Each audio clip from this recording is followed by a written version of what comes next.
By the member for Gippsland. Thank you, Speaker. And I rise to highlight the Victorian Labor Government's complete contempt for the people of Gippsland and to appeal to the Federal Minister for the Environment to take action to protect the environmental health of the Gippsland Lakes. Last month, the State Labor Government announced it would take another 10 billion litres of water per year from the Thomson River to water the gardens of Melbourne. Now, Melbourne Labor MPs, I believe, are playing Russian roulette with the environmental health of the Gippsland Lakes, as there have been several reports which have indicated the Gippsland Lakes are an ecological tipping point and the further reduction in freshwater flows, particularly at the western end of the catchment, could prove disastrous. We have already witnessed many signs of a system under stress. There are major problems with salinity in the western end of the catchment, and diverting more freshwater will add to the pressure on the environment.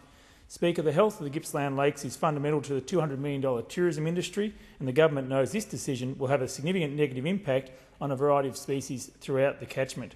In 2006, the former State Environment Minister John Thwaites recognised all of these concerns when he proudly boasted about returning environmental flows to the Thomson River. In a media release on October 3, 2006, Mr Thwaites said environmental flows were being returned to the stressed Thomson River in Gippsland, and I quote, which will also help the health of the Gippsland Lakes, which are so economically, socially and environmentally important for the region. It's one thing, Mr Speaker, to do the wrong thing in ignorance. It's an entirely different matter to commit an act of environmental vandalism with full knowledge of the likely consequences. When will someone in the Melbourne Labor Party realise that there's not a bottomless bucket in Gippsland for the city to keep taking water from? When will Melbourne get fair dinkum about water recycling, stormwater harvesting and upgrading leaking infrastructure? The decision to take extra water flows from the Labor Party's the decision to take extra water also follows the Labor Party's failure to provide any ongoing funding for the Gippsland Lakes Task Force in this year's state budget. Gippslanders will not lie down and accept these appalling decisions. A newsletter that I recently distributed in the electorate of Gippsland invited people to have their say on this issue, and to date 1,600 people have written to me and expressed their concerns. Speaker, I've also written to the Federal Minister for the Environment and sought his intervention in this important issue. In my letter I highlighted the importance of the Gippsland Lakes, as the Gippsland Lakes and wetlands are recognised under the Ramsar Convention, and the entire catchment is experiencing stress related to the ongoing drought and a range of settlement activities. There have also been media reports suggesting that threatened fish species, such as the grey ling, will be endangered by the removal of more fresh water from the Thomson River. The Gippsland Lakes have experienced frequent algal blooms and have been the subject of significant investigation by the CSIRO, resulting in a concerted effort to improve water quality and reduce the amount of nutrients entering the system.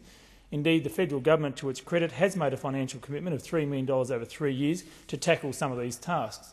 What a ridiculous situation we find ourselves in, Speaker, where the federal government is spending $3 million, which is nowhere near enough in any case, and I've raised those points with the Minister, but the federal government is spending $3 million to improve water quality, while the state Labor government is ripping another 10 billion litres of fresh water out of the system.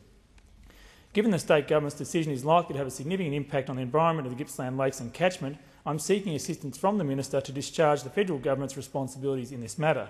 I'd like to know whether the Minister will intervene under the Environmental Protection and Biodiversity Conservation Act of 1999.